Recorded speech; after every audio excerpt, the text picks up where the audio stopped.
Yun guys, magandang gabi nga pala sa inyo lahat. At muli ako'y nagbabalik para mag-share ng mga ideya, mga knowledge patungkol dito sa ating mga motor. So kung makikita nyo, meron tayo ditong Honda Click 125 na binabaklas. Kasi ang naging problema na ito, hirap umikot yung gulong, hirap umandar. So bigla-biglaan na lang nagkaganon. So tingnan natin kung ano yung naging problema na ito at para magkaroon kayo ng mga ideya kapag nangyari sa inyo ito. Para nga pala ito sa lahat ng mga Honda Click users. At tuklasan natin kung anong mga nangyari dito. Tara!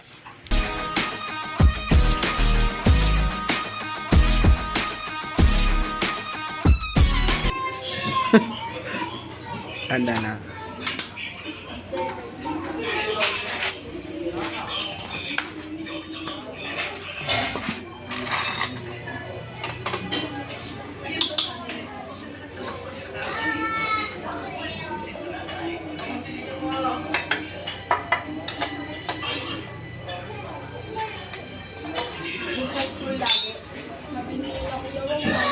Ano pa yung kailangan namin? Ayan.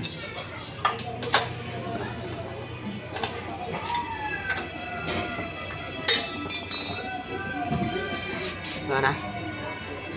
Ano yan? Bidang. Hindi na. Wala na. Wala na. Wala na. Pamukpok na lang. Wala na. Bukas na yan. Nakalutang na eh.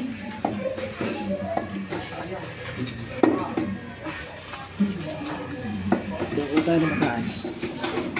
Ayaw. Mga matulog.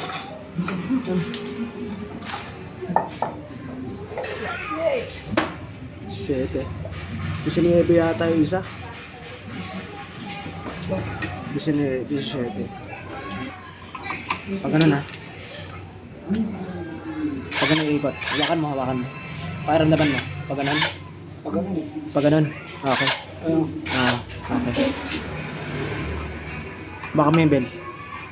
Hindi, bell. Ito. May net. Papagil. Okay. Okay. Pag ano na. Okay. Okay. Oh, tama. Okay. Tuloy lang. Tutot.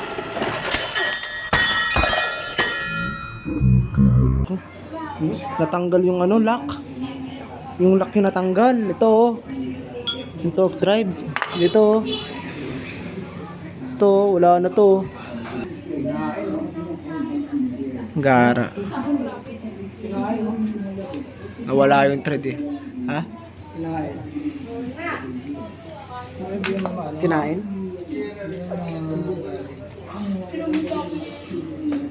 Stuck bali pa. Wala, malit na issue lang. Malit na bagay lang.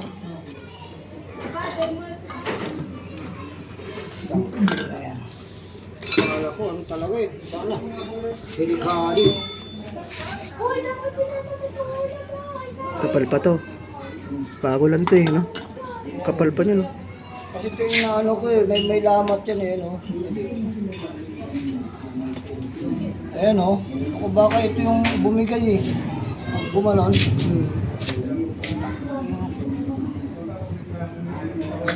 Tanggal eh, no? Pag ganun, tanggal agad eh. Ito yung bumigay. Bukas ko na kayo. Kaya mo nakabit yan. Kaya mo nakabit yan. Ha? Kaya mo naman nakabit. Oo. Ganun ko lang lang ito eh. Kasi pantay lang yung kabit. Pero tanggalin ko muna ito lahat. Tatanggalin mo talaga yan. Sabay linis na rin. Isa mo na rin. Kasi may mga debris yan eh. Yung mga debris na iwan. Meron na lang ako, tatakpan mo lang ng kapulong. Pag matigas pa kasi, ano yan eh. Lumalaban pa yan. Malaban pa naman pero dulo na. Tulo na. Kano kayo mga ganito center nito? Ano may stock niya? 800. 800 yata yung stock niya. 1,000 RPM. Tigas. Tao nga lang sa tigas. Try mo na lang ito. Bukasan mo ba ang kabit. Ayun na yun.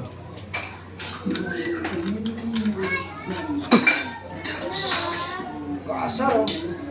Awit na. Bunting ano na, ano? Baka na humihinto eh. Pag ano pala to, pag ginaganon, wala naman, di ba? Wala. Ngayon na, ayaw maganon eh. Kasi bumara dito yung pala. Pag, Kumanto. Kumalang. o pag umano to, Wala, tahimik.